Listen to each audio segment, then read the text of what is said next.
अब तो जीवन हारे, हे गोविंद राखो शरण, अब तो जीवन हारे। द्वारिका में शब्द गयो शोर भयो भारे, द्वारिका में शब्द गयो शोर भयो भारे। शंख चक्र गदा पद्म गरुड़ लई सिधारे, शंख चक्र चारि पहर युद्ध भयो लई गयो मझधारे, चारि पहर युद्ध भयो नाक कान डूबन लागे, नाक कान डूबन लागे, कृष्ण को पुकारे, नाक कान डूबन लागे, कृष्ण को पुकारे। हे गोविंद राखो शरण, अब तो जीवन हारे, हे गोविंद राखो शरण, अब तो जीवन हारे। हे द्वारिका में शब्द गयो शोर भयो भारे, द्वारिका में शब्द गयो शोर भयो भारे। हे शंख चक्र गदा पद्म, शंख चक्र गदा पद्म गरुड़ लई सिधारे, हे गोविंद राखो शरण, अब तो जीवन हारे, हे गोविंद राखो शरण, अब तो जीवन हारे, हे गोविंद राखो शरण, अब तो जीवन। बोलो सद्गुरुदेव भगवान की। तो बहुत दिनों तक 10,000 वर्ष तक युद्ध हुआ। जब देखे मेरे बस का नहीं, तब भगवान को पुकारे। तो बहुत कठिन परिस्थिति आ जाए तब ईश्वर को पुकारा, उतनी जल्दी जल्दी नहीं है। चप्पल टूट गई तो भगवान को बुला रहे हैं, दूध उबल गया तो भगवान को बुला रहे हैं, गेहूं चक्की पे ले जाना तो भगवान को बुला रहे हैं। जरा जरा सी बात में बुलाओ, मना नहीं, लेकिन बहुत कठिन परिस्थिति में ईश्वर को बुलाओ। तो सच झूठ के भेद को हम लोग समझें। सच क्या है? परमात्मा। झूठ क्या है? यहाँ की बनाई हुई माया।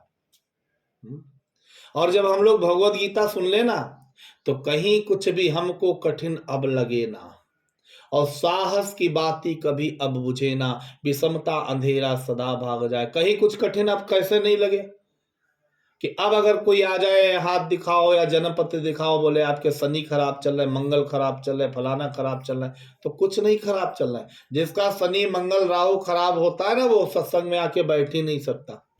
जिसके ग्रह खराब है वो भगवत गीता में आ नहीं सकता, भगवान कह रहे हैं। और आपके सबके ग्रह अच्छे, इसलिए आप कथा में आके सत्संग में आके बैठते हैं। जिसके ग्रह खराब हो सत्संग में नहीं आ सकता। ग्रह किसके खराब होते हैं? जो भगवान की बनाई सृष्टि को और इस शरीर को खराब करता, उसके ग्रह खराब होते हैं। आप भगवान की माला जपो, गुरु से मंत्र लो, दीक्षा ले लो, जप करो, अच्छे रास्ते चलो, ईमानदारी सच्चाई से। देखो, गुरु और भगवान से बहुत ईमानदारी सच्चाई से जीवन जीना चाहिए। उनसे कपट नहीं होना चाहिए। गुरु से कभी कपट नहीं होना चाहिए, ईमानदारी सच्चाई से। भगवान कहते हरि रूठे ठौर है, गुरु रूठे नहीं ठौर।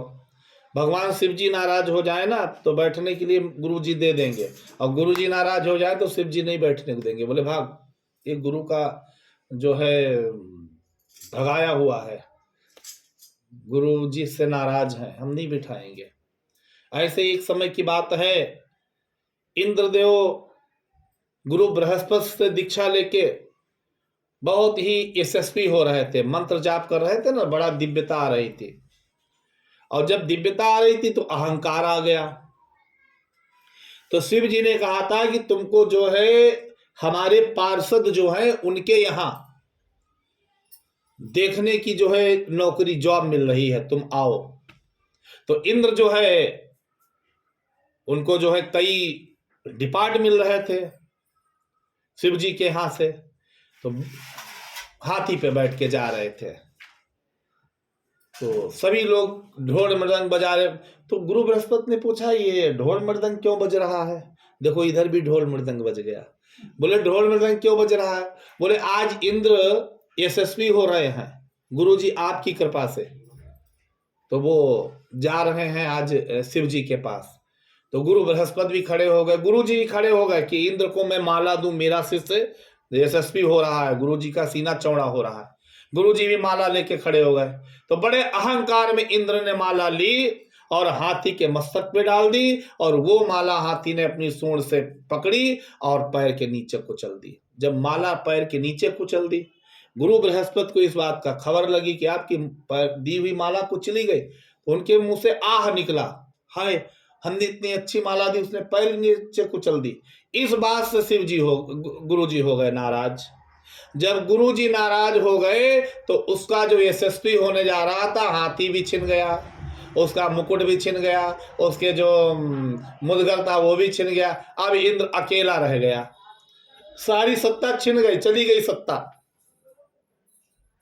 अब इंद्र दौड़े दौड़े गए हैं शिव जी के पास। बोले प्रभु हमें जो पद देना चाहते थे, बोले पद अद छोड़ो, तुम्हारा सब गया, तुम यहां जल्दी निकल लो धीरे से, तुमको यहाँ बैठने के लिए नहीं, अगर गुरु जी कहीं जान गए तो हमारी आफत आएगी, अब निकलो यहाँ से। फिर वो ब्रह्मा जी के पास गए, ब्रह्मा जी ने भी भगाया, विष्णु जी ने भी भगाया। नारद ने फिर कहा ऐसा है मैं तुम्हारा सहयोग करता हूं, दधीची ऋषि के पास चले जाओ। इस समय दधीची ऋषि मिश्रिक में बैठे हुए हैं, उनके पास चले जाओ, वो तुम्हारी सुरक्षा कर सकते हैं। तब दधीची ऋषि के पास गए हैं, तब दधीची ऋषि ने माफी मंगवाई है, तब उनको जाके जो है वो पद की प्राप्ति हुई है। तो ध्यान देना कि भगवान कहते हैं कि हे अर्जुन, मैं जो ये तुमको ज्ञान सुनाने जा रहा हूं, ये मैंने किसी काल में किसी के सामने नहीं कहा। भगवान कहते हैं अर्जुन, महापापी भी व्यक्ति अगर हो और वो मेरी शरण आए तो उसको साधु ही मानना चाहिए। महापापी व्यक्ति हो और भगवान के सत्संग में आ जाए, भगवान की शरण में